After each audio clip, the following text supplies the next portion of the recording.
إن الحمد لله نحمده ونستعينه ونستغفره ونعوذ بالله من شرور أنفسنا وسيئات أعمالنا من يهدي الله فلا مضل له ومن يضلل فلا هادي له وأشهد أن لا إله إلا الله وحده لا شريك له وأشهد أن محمدا عبده ورسوله فإن أصدق الحديث كتاب الله وخير الهدي هدي محمد صلوات الله وسلام عليه وشر الأمور محدثاتها وكل محدثة بدعة وكل بدعة ضلالة وكل ضلالة في النار.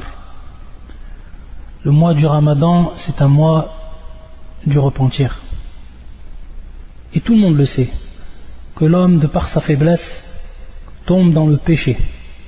Et cela est inéluctable. La boud min dhalik, amran hatman. C'est-à-dire que c'est une chose qui est obligatoire pour l'homme. Il est obligé de tomber dans le péché, l'homme. Et il est même indiqué dans un hadith authentique que si l'homme n'avait pas tombé dans le péché, Allah Azza wa Jal, subhanahu wa ta'ala, aurait créé d'autres hommes qui eux auraient tombé dans le péché et qui seraient repentis à Allah Azza wa Jal, qui auraient fait acte de repentir.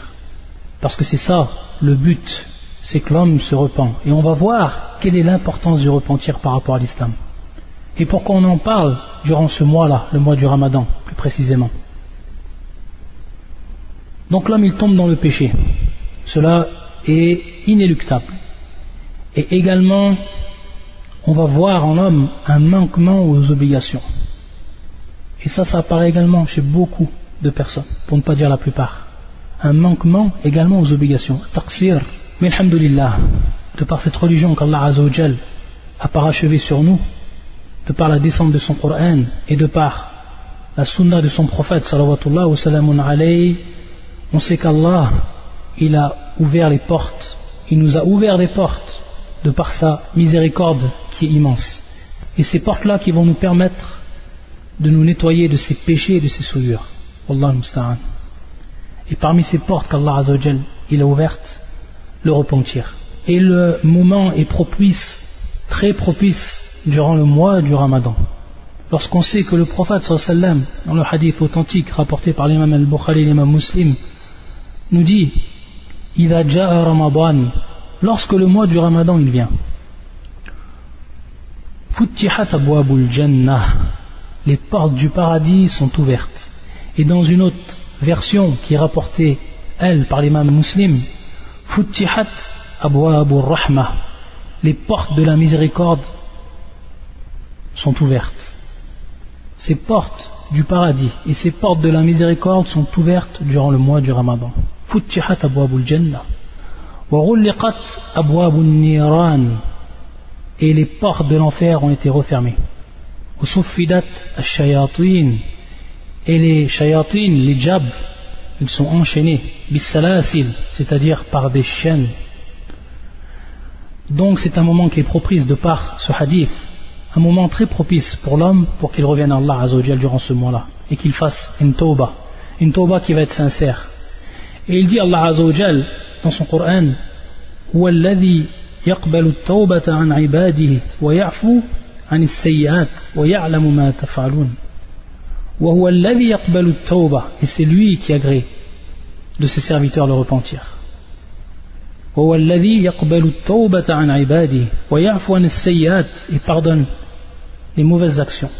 ويعلم ما تفعلون, et c'est ce que vous faites.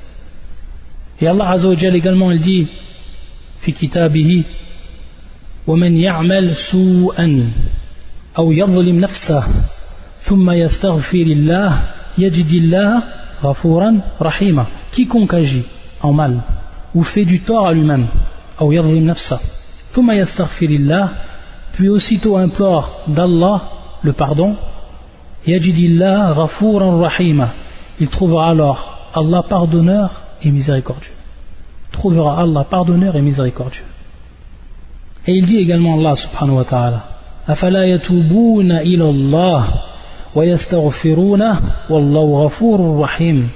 Ne vont-ils donc pas se repentir à Allah et implorer son pardon, car Allah est pardonneur et miséricordieux. Regardez tous ces versets qui nous invitent à revenir à Allah Azza wa Jal. Et lorsqu'on sait que les portes du paradis sont ouvertes durant ce mois béni, alors en profiter pour pouvoir se repentir d'une manière sincère devant Allah Azza wa Jal. Allah Azza wa Jal dit également: قُلْ يَا عِبَادِيَ الَّذِينَ أَسْرَفُوا عَلَى أَنفُسِهِمْ قُلْ يَا عِبَادِيَ الَّذِينَ أَسْرَفُوا عَلَى أَنفُسِهِمْ لَا تَقْنَطُوا مِنْ رَحْمَةِ اللَّهِ إِنَّ اللَّهَ يَغْفِرُ الذُّنُوبَ جَمِيعًا إِنَّهُ هُوَ الْغَفُورُ الرَّحِيمُ قُلْ يَا عِبَادِيَ الَّذِينَ أَسْرَفُوا عَلَى أَنفُسِهِمْ. Dis ô mes serviteurs qui avez commis des excès à votre propre détriment. لَا تَقْنَطُوا مِنْ رَحْمَةِ اللَّهِ, c'est-à-dire ne désespérez pas de la miséricorde d'Allah. Ne désespérez pas de la miséricorde d'Allah. Inna Allah yaghfiru dhunuba jami'a. Allah Azza wa Jal, certes, Allah Azza wa Jal, c'est celui qui pardonne les péchés, tous les péchés, jami'an. Innahu wal ghafurur rahim. Comment on comprend ce verset? Dans un premier temps, on a at-targhib wal-hath ala at-tawba wal-istighfar, c'est-à-dire que dans un premier temps, à travers ce verset, on va trouver qu'Allah Azza wa Jal nous incite à demander pardon à Allah Azza wa Jal et à faire acte de repentir. Et Ibn Abbas disait à propos de ce verset d'autres, radiyallahu ta'ala anhuma, Man ayyasa ibadallah min at-tawba ba'da dhada faqad jahada kitab Allah Azza wa Jal. Il disait ceux qui ont désespéré, les esclaves d'Allah Azza wa Jal, de cette tawba, de se repentir après cela, alors il a certes rejeté, réfuté le livre d'Allah Azza wa Jal, le Très-Haut. Allah Azza wa Jal, c'est lui qui pardonne tous les péchés. Mais comment il pardonne tous ses péchés, Allah Azza wa Jal? Est-ce qu'il pardonne tous ses péchés sans même tawba? Ou est-ce qu'il nous faut un repentir pour ces péchés? Et quels sont les péchés qu'il pardonne sans tawba et ceux qu'il pardonne avec tawba? Pour ce qui est de ce verset, bien entendu, wa muqayyad, c'est-à-dire que il va être restreint à un autre verset qui est venu mettre en évidence quel est ce jar ou quelle va être la condition pour qu'Allah Azza wa Jal pardonne tous les péchés. Et c'est le verset suivant. Wallah Azza wa Jal yaqul wa inni la ghaffar, c'est-à-dire que je suis le très pardonneur, celui qui pardonne beaucoup. La ghaffar, wa inni la ghaffar liman taba wa amana wa amila salihan thumma ihtada. Je suis le très pardonneur. Liman, pour qui? Regardez le verset ici. Liman, pour qui? Liman taba, pour celui qui se repent. Wa amana wa amila salihan, et qui a cru et fait de bonnes œuvres. Wa amila salihan thumma ihtada, qui a suivi le droit chemin. Wa inni la ghaffar, je suis le très pardonneur. Et bien entendu ici, comme cela est connu, les savants divisaient les péchés en deux catégories pour ce qui est de leur importance. Al-kaba'ir wa as-sara'ir, c'est-à-dire les grands péchés et les petits péchés. Pour ce qui est des petits péchés, il faut savoir que les bonnes actions parmi ceux qui yukaffir as-sara'ir, c'est-à-dire parmi ceux qui expient les petits péchés, en plus bien entendu de la demande de pardon à l'istighfar, ce sont des bonnes actions. Comme il est venu dans le hadith qui est authentique, qui est rapporté par l'imam Muslim, يقول النبي صلى الله عليه وسلم الصلوات الخمس والجمعة إلى الجمعة ورمضان إلى رمضان مكفرات لما بينهن إذا اجتنبت الكبائر, c'est-à-dire que الصلوات الخمس, les 5 prières que l'on va faire, donc on fait nos 5 prières, et entre eux, chaque prière, on va faire des péchés, on va tomber dans le péché, l'homme va tomber dans l'erreur. Ces prières que l'on va faire, tukaffir, c'est-à-dire qu'elles vont bien entendu expier ce qui s'est passé entre ces prières. Par exemple, entre le dhuhr et le asr, comme péché. Bien sûr ici, les petits péchés. Les péchés mineurs, comme cela va être détaillé à la fin du hadith. Bidnas al-hadith. As-salawatul khams, les 5 prières. Wal jumu'atu ila al-jumu'ah. Également, la prière du vendredi. C'est-à-dire entre les 2 prières du vendredi, les péchés qui sont passés entre ces 2 prières. C'est-à-dire du vendredi au vendredi prochain, Allah Azza wa Jalla également, il va, de par l'acquittement et de par l'accomplissement de cette obligation, il va également pardonner les péchés, les petits péchés. Wa Ramadan ila Ramadan, et également ici, ce qui est cité dans le hadith, c'est le mois du Ramadan jusqu'au mois du Ramadan. C'est-à-dire ce mois-là et le mois qui est passé d'avant.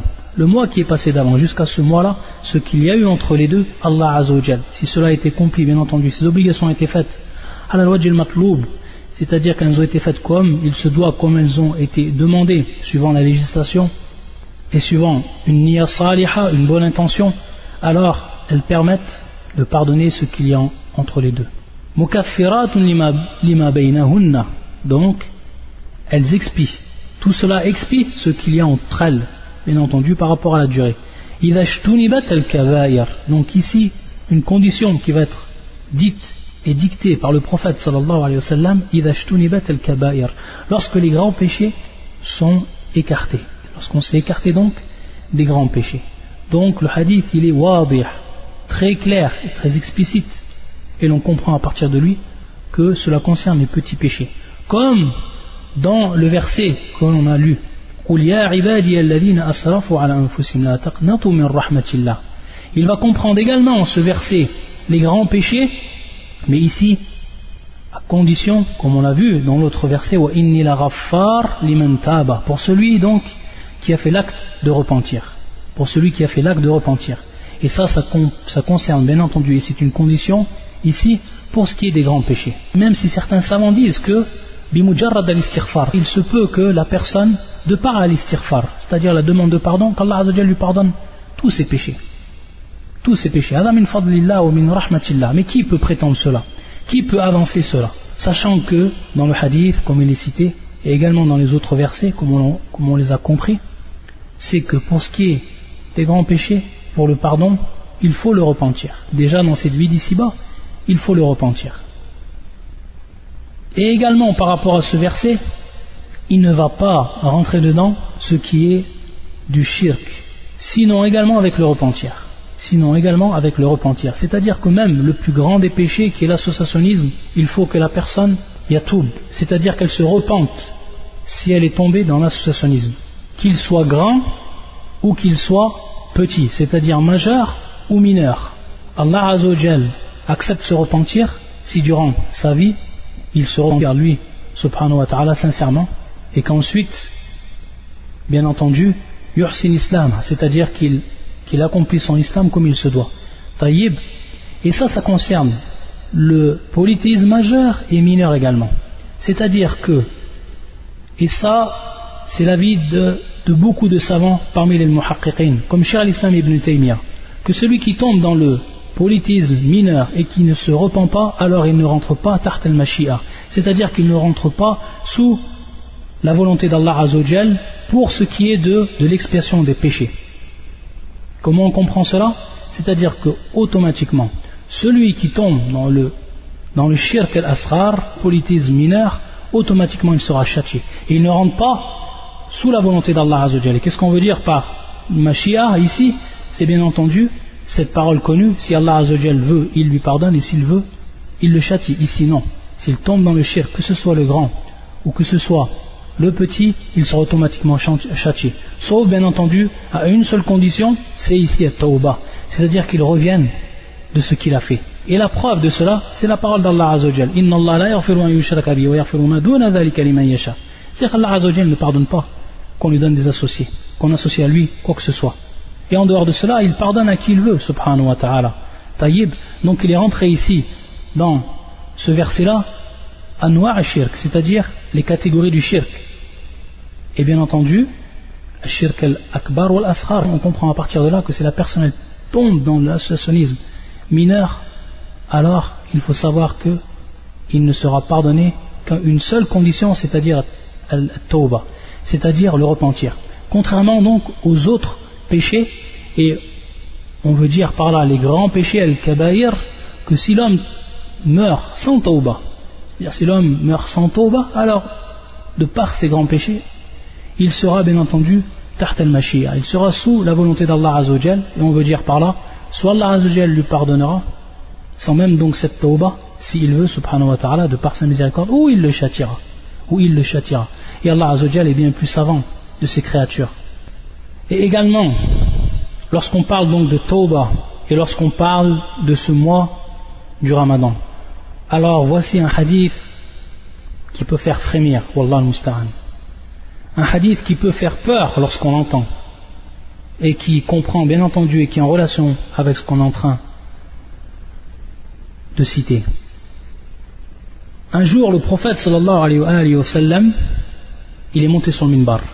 Il est monté sur son minbar, le prophète sallallahu alayhi wa sallam. Ce hadith-là, il est rapporté par Ibn Khuzayma, ou l'imam Ahmed, ou al-Bayhaqi, min turuq, c'est-à-dire de plusieurs chaînes de transmission, an Abi Huraira. Et c'est un hadith qui est authentique. Et l'origine de ce hadith se trouve dans Sahih Muslim, de par fil ma'na, c'est-à-dire de par son sens. Un jour, le prophète sallallahu alayhi wa sallam, il est monté sur le minbar. Il a dit 3 fois Amin. Il a dit, le prophète sallallahu alayhi, Amin, Amin, Amin. Lorsque les compagnons ils ont entendu cela, on lui a demandé au prophète sallallahu alayhi wa sallam, Ya Rasulallah, innaka sa'adta al-minbar. C'est-à-dire, ô envoyé d'Allah, tu es monté sur le minbar et tu as dit 3 fois Amin. C'est-à-dire, tu as dit Amin, Amin, wa Amin. Qu'est-ce qu'il a dit le prophète sallallahu alayhi wa sallam? Et écoutez bien cette parole.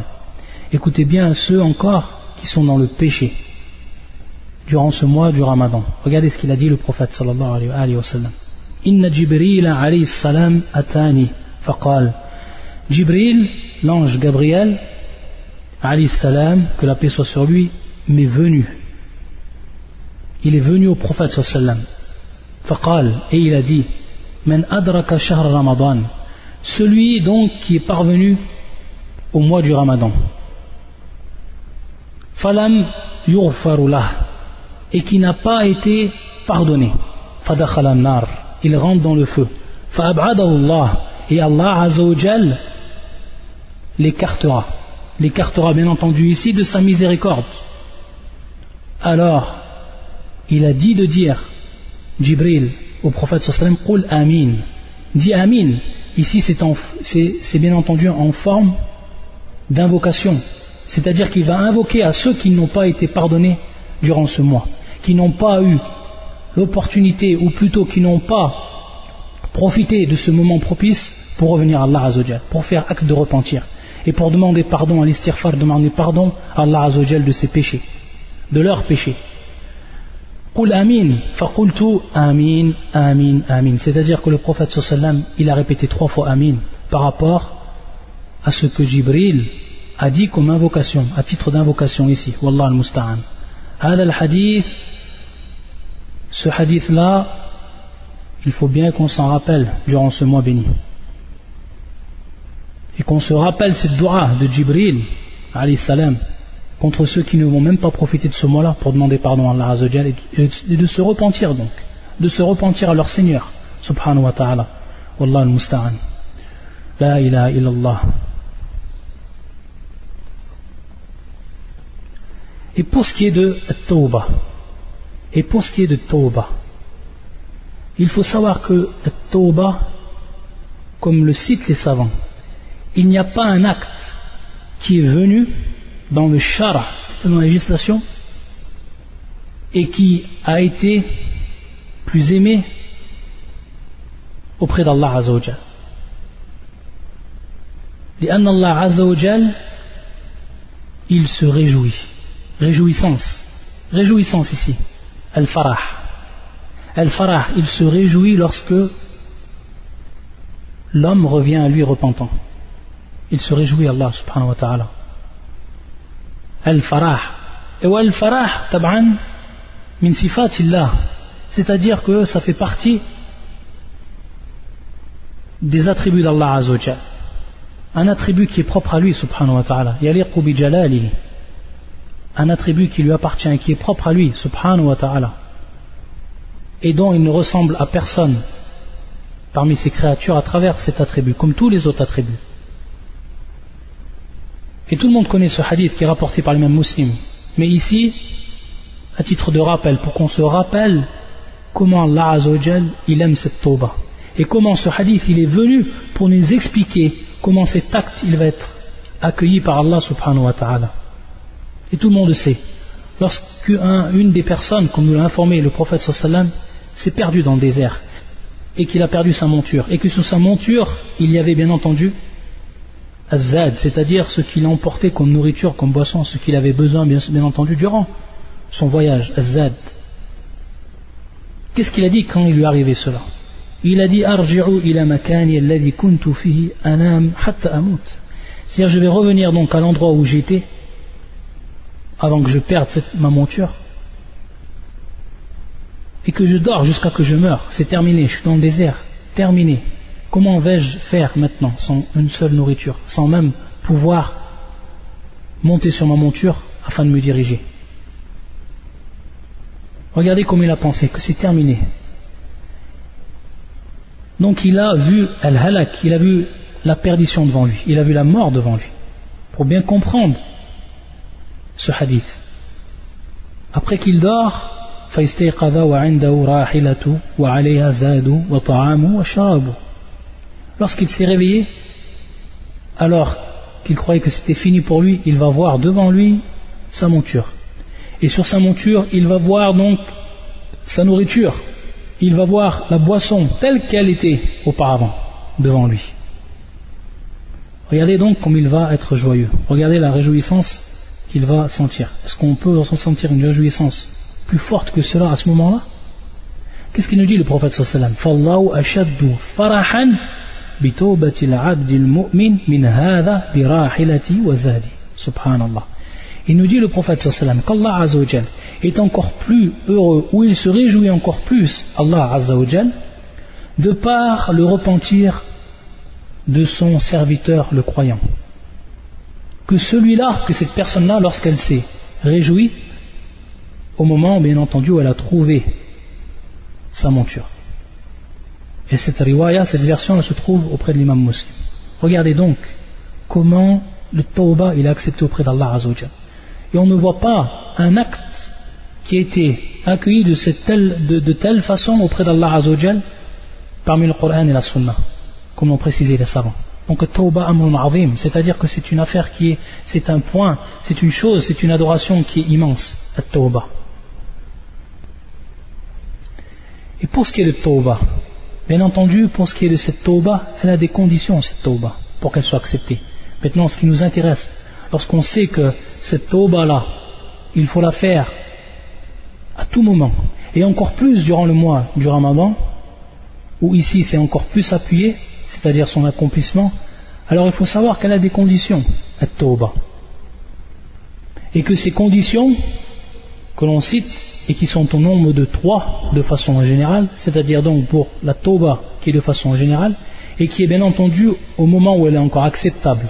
C'est-à-dire qu'on sait que la tawbah ne sera plus acceptable au moment où l'âme sort de l'homme, au moment de ce qu'on appelle al-gharghara, et également au moment où tatla ash-shams min maghribiha, c'est-à-dire au moment où le soleil va se lever de son orient. À ce moment-là, on le sait, la tawbah ne sera plus acceptée. Ça, c'est pour ce qui est du temps. Mais de façon générale, la tawbah, elle a 3 conditions. Elle a 3 conditions qui sont en relation avec les 3 temps. Et on veut dire par les 3 temps le présent, le passé et le futur. Le présent, le passé et les futurs. C'est-à-dire que cette tawbah, elle est en relation avec ces 3 temps. Pour ce qui est du présent, et la première condition qui est demandée, c'est al-iqla' an al-ma'asi ou an al-ma'siyah, c'est-à-dire que la personne délaisse le péché avant donc de commencer cette tawbah et qu'il s'en écarte. Ça c'est al-iqla', et bien entendu ça c'est fil hal, ça c'est dans le présent, dans le moment même où je ferme ma tawbah, il faut que j'arrête ce péché totalement. Al-iqla' an hadhihi al-ma'siyah. Ça c'est la première condition et qui concerne le présent. La deuxième condition qui va elle être propre au passé, fil madi, an-nadam, c'est-à-dire qui est le regret. An-nadam qui est le regret, c'est-à-dire regretter de manière sincère ce péché que l'on a accompli durant le passé. Donc on voit bien ici que ça revient au passé. Ce qu'on a fait dans le passé ici, en avoir le regret sincère. Et bien sûr ici, Adam in a'mal al-qulub, comme également la troisième condition que l'on va voir, Adam in a'mal al-qulub, c'est-à-dire ça fait partie des actes que le cœur il va faire. Le regret, c'est un acte du cœur. Ça c'est pour le passé. Donc regretter, sincèrement. Et fil mustaqbal, c'est-à-dire dans le futur, al-azm an la ya'ud, c'est-à-dire la ferme volonté, une décision ferme de ne plus y revenir, de plus revenir à ce péché.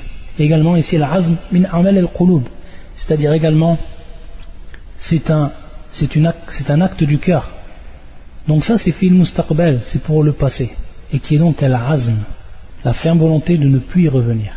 Ça c'est les trois conditions. Et bien entendu l'autre condition également qui est citée et qui est plus particulière, c'est dans le cas où on a par exemple pris le bien d'une personne ou autre, alors, et qui est bien sûr considéré comme un péché, alors bien entendu lui rendre ce qui a été pris. Ça, c'est une des conditions qui est particulière, suivant bien sûr un cas qui est particulier. Sinon, de façon générale, c'est trois conditions. Et il faut savoir, et c'est un point qui est important également, et ça on pourrait le faire rentrer dans les erreurs que font les personnes par rapport à la tauba. Les erreurs, les grandes erreurs que font les personnes par rapport ou ce qui est en relation avec la tauba. C'est cette première erreur, et ça bien entendu, c'est une grande erreur. Et beaucoup de gens, à cause de cela, ils ne font pas tauba. C'est qu'est-ce qu'ils se disent? Ils se disent, peut-être que maintenant je fais tauba, mais j'ai peur en fait, de par ma faiblesse, de retourner dans ce péché. Regardez un petit peu. C'est-à-dire que la personne, elle ne fait pas sa tauba tout simplement parce que son âme lui dit, si tu fais maintenant cette tauba, tu es faible, peut-être que tu vas encore retourner dans ce péché. Donc à quoi bon sert cette tauba? Il faut savoir que si les trois conditions elles sont réunies, et notamment et plus particulièrement la troisième condition qui est la azm, c'est-à-dire la ferme volonté à ne plus y revenir à ce péché-là, ou au moment où on a fait notre tauba, alors notre tauba elle est acceptée comme telle. Et bien entendu ici, la personne, ça revient à son cœur, et elle sait dans son cœur réellement au moment où elle fait sa tauba, si vraiment elle a eu al-azm, elle le sait ça. Et si après cela, après qu'elle a eu donc al-azm, la ferme volonté, et qu'elle retombe dans le péché, dans ce même péché, ou qu'elle retombe dans les péchés de façon générale, on va revenir pour ce qui est de tawbatu al-am ou al-khas, si elle revient à ce péché ou ces péchés, après qu'elle a eu sa tauba qui était acceptée, c'est-à-dire les trois conditions ont été remplies et comme telles, alors il faut savoir que cela n'a pas d'influence à sa première tauba, si c'était la première par exemple, et qu'elle est acceptée auprès d'Allah Azzawajal. Mais que maintenant, du fait qu'il est retombé dans le péché, il a besoin de refaire une autre tauba, c'est-à-dire de revenir. Et bien entendu, une nouvelle fois, d'être ferme dans sa volonté. Et s'il retombe encore une autre fois après, je dis bien, en ayant été ferme dans sa volonté, alors cette deuxième tauba sera également acceptée, et même si cela c'est une centaine de fois. À chaque fois la tauba elle sera acceptée, si les conditions sont remplies. Et bien entendu, si bien entendu la personne fait tauba, et déjà avec sa niya, elle n'a pas la azm, c'est-à-dire qu'elle sait déjà, ou elle veut déjà retomber dans le péché, c'est-à-dire de par sa volonté, elle veut retomber dans le péché, bien entendu, elle n'aura pas ici accompli et répondu à la troisième condition. Donc la chose est claire, mais pour celle qui a répondu à ces conditions, et particulièrement la troisième, et qui est retombée dans ce péché, cette tauba elle est acceptée par Allah Azzawajal, et ainsi de suite. Ça donc c'est une première erreur que la personne fait pour ce qui est du tauba, et particulièrement également dans ce mois du Ramadan, dans ce mois béni, où les portes de la miséricorde sont ouvertes et les portes du paradis sont ouvertes. Également une erreur qui est faite, et une erreur qui est importante, c'est ta'jil at-tawba, c'est-à-dire toujours remettre la tauba et le repentir à plus tard, c'est-à-dire le retarder. Également ça c'est une grosse erreur. Et bien souvent ça vient de ce que la personne croit qu'elle va mourir bien plus tard. Al-amal, c'est-à-dire qu'elle a encore l'espoir qu'elle va vivre longtemps. Qui c'est qui t'a dit que demain tu ne vas pas mourir? Qui t'a fait prendre connaissance de la date de ta mort? Personne. Personne. Hada min al-ghaib. Ça fait partie de l'invisible. Personne ne peut savoir quand il va mourir ou où il va mourir. Donc également une des grandes erreurs qui est faite par l'arabe et qui est ta'jil at-tawba, c'est-à-dire remettre le repentir et le retarder. Également une grande erreur qui est faite chez ceux qui veulent la tawba, ceux qui pratiquent, qui font acte de repentir, c'est ce qu'on appelle al-ghaflatu an at-tawba. Mimma la ya'lamu al-'abd min dhunubihi. C'est que dans certains cas, et ça c'est grave également, c'est que dans certains cas, la personne, elle fait des péchés, soit des péchés qui sont dissimulés, ou soit elle fait des péchés dont l'homme l'ignore. C'est-à-dire qu'elle fait des péchés dont elle ignore que ces péchés sont des péchés. Que ces péchés sont des péchés, considérés comme des péchés. La personne, elle l'ignore. Donc comment elle va faire tauba d'un tel péché? Et également, comment elle va faire tauba d'un péché qui est dissimulé, c'est-à-dire qu'elle ne voit pas et qu'elle ne ressent pas, et pourtant c'est bel et bien un péché. Et ici, la seule condition pour que cela soit, bien entendu, effacé et accepté, c'est ce qu'on appelle donc at-tawbatu amma, c'est-à-dire une tauba qui va être générale. Et maintenant, on va voir qu'il y a deux sortes de tauba. C'est-à-dire la tauba, le repentir qui est général. C'est-à-dire que la personne, elle fait un tauba de tous ses péchés. Qu'elle fait un tauba de tous ses péchés. La personne, elle a plusieurs péchés. Elle décide de faire un tauba de tous ces péchés-là. Ça, c'est taubatun amma. Et bien entendu, par rapport à ça, si la tauba, elle est acceptée et si elle est faite comme il se doit, alors tous les péchés seront effacés. Et Allah Azza wa Jal va accepter cette tauba comme telle. Mais il y a également, et donc c'est ici qu'elle a son rôle cette tauba, c'est-à-dire qu'elle va non seulement nous pardonner les péchés qui sont dissimulés, mais également les péchés qui sont ignorés. Et on va revenir à un hadith du prophète sallallahu alayhi wa sallam, et qui est également une invocation que l'on va maintenant apprendre tout le monde, tellement elle est importante cette invocation, que tout le monde va apprendre, qu'on va l'écrire en arabe, en phonétique s'il le faut, et également en français sa traduction, pour qu'on l'apprenne et qu'on la sache cette dua, tellement elle est importante. Pour ce qui est donc de la deuxième tauba, c'est celle qui est khassa, taubatun khassa, celle qui est particulière. Et on veut dire par là, celle qui est particulière, c'est la personne a plusieurs péchés, mais elle fait la tauba par rapport à un péché, c'est-à-dire qu'elle veut arrêter ce péché-là, qui est particulier. Et donc elle fait un tauba par rapport à ce péché. Ça, c'est ce qu'on appelle taubatun khassa. Donc, bien entendu, si la personne fait tauba par rapport à ce péché sera pardonné. Et ce repentir sera accepté par rapport à ce péché. Par rapport à ce péché, il sera accepté, bien entendu. Mais les autres péchés restent comme tels. Taïb. Donc ça, c'est at-tawbatul khassa, celle qui est particulière. Donc différence entre celle qui est am et celle qui est particulière. Et celle qui est particulière et qui va être faite par l'abd, bien entendu ici, il ne va pas rentrer, il ne va pas pardonner les péchés qui sont dissimulés, ou ceux dont l'homme ignore que ce sont des péchés, qui sont comme tels. Et ici, un hadith qui nous concerne et qui est très important. Un hadith qui est rapporté par l'imam al-Bukhari fi Adab al-Mufrad, qui est un hadith authentique, où le prophète sallallahu alayhi wa sallam a dit Ash-shirku fi hadhihi al-umma akhfa min dabib an-naml. Il a dit le prophète sallallahu alayhi wa sallam, l'associationnisme, et qui fait bien entendu, l'associationnisme fait partie des péchés, il est considéré comme un péché. Lorsque on dit al-kabaïr, les grands péchés, bien entendu, ça c'est un istilah, c'est-à-dire c'est une convention que l'on dit pour différencier ce qui est des grands péchés et qui rentrent donc tart al-mashia, qui rentrent donc sous la volonté d'Allah. S'il veut, il pardonne, s'il veut, il ne pardonne pas pour celui qui n'a pas fait repentir, contrairement au shirk. Mais le shirk, kadjins, c'est-à-dire comme nature, c'est un péché, considéré comme un péché, le plus grand des péchés. Ash-shirku fi hadhihi al-umma akhfa min dabib an-naml. C'est-à-dire, le prophète sallallahu nous informe que l'associationnisme dans cette communauté est encore plus dissimulé. Il fait une comparaison ici. Lorsqu'on voit une fourmi, cette fourmi elle marche, cette fourmi lorsqu'elle marche sur ses pattes, il y a un bruit qui va en sortir automatiquement. Mais ce bruit il est tellement infime, est-ce que c'est possible qu'on l'entende? Est-ce que c'est possible qu'on entende donc de par nos propres oreilles, qu'on entende donc cette mouche ou arfouane, cette fourmi qui est en train de marcher? Bien sûr non. Le prophète sallallahu alayhi wa sallam fait une comparaison par rapport à cela. Il dit arfa min dabib an-namr, c'est-à-dire qu'il est encore plus dissimulé que ce bruit que fait la fourmi lorsqu'elle marche. Faqala Abu Bakr, lorsqu'il a entendu cela, Abu Bakr As-Siddiq radiyallahu ta'ala an, قال فكيف الخلاص من يا رسول الله, c'est-à-dire comment on va s'en débarrasser donc de cela au prophète d'Allah. Et c'est à ce moment-là que le prophète il va lui enseigner une dua, et donc il l'enseigne à Abu Bakr, il l'enseigne à sa communauté présente et à sa communauté à venir, à tout le monde, à tous les musulmans.